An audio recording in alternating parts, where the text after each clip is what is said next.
एक समय की बात है, महात्मा बुद्ध अपनी तपस्या में लीन थे। उन्हें तपस्या में बैठे हुए कई दिन बीत चुके थे। तभी एक शिकारी उस रास्ते जा रहा था। उस शिकारी ने महात्मा बुद्ध को पहचान लिया।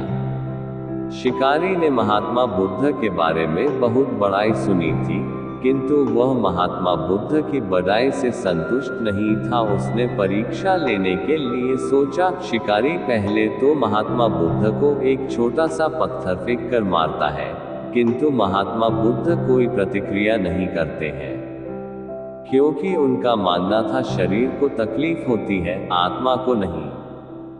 अतः शिकारी द्वारा फेंके गए पत्थर के कारण शरीर को कष्ट हुआ, किंतु आत्मा को नहीं। शिकारी कुछ समय सोचता रहा, महात्मा बुद्ध कुछ प्रतिक्रिया करेंगे, किंतु महात्मा बुद्ध अपनी तपस्या में लीन थे। उन्होंने कोई प्रतिक्रिया नहीं की। पुनः शिकारी ने पत्थर फेंका। वह पत्थर महात्मा बुद्ध के आंखों के ऊपर लगा और उस जगह से खून बहने लगा।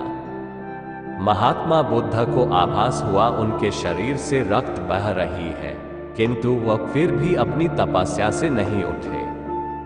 शिकारी को गुस्सा आया और उसने पुनः एक पत्थर और महात्मा बुद्ध की ओर फेंका। महात्मा बुद्ध के शरीर से अब खून अधिक बहने लगी। इतनी पीड़ा महसूस कर महात्मा बुद्ध के आंखों से आंसू निकलने लगा। शिकारी ने महात्मा बुद्ध के पास जाकर पूछा, आपको जब मैंने पत्थर मारा तो आपने कोई प्रतिक्रिया नहीं दी। महात्मा बुद्ध ने बड़े ही सरलता के साथ कहा, क्योंकि इससे मेरे शरीर को कष्ट हुआ है, मेरे मन मस्तिष्क को नहीं। शिकारी अचंभित रह गया। उसने पूछा, फिर आपके आंखों से आंसू क्यों बह रहे हैं? इस पर महात्मा बुद्ध ने पुनः कहा, तुम्हारे द्वारा किए गए अनुचित कार्य के परिणाम के बारे में मेरा मस्तिष्क, मेरी आत्मा विचार कर रो रही है। तुमने इतना बड़ा पाप किया है, तुम्हें कैसी सजा मिलेगी? बुद्ध की बातों को सुनकर शिकारी महात्मा बुद्ध के चरणों में नतमस्तक हुआ और उनसे क्षमा याचना की। महात्मा बुद्ध क्षमाशील व्यक्ति थे।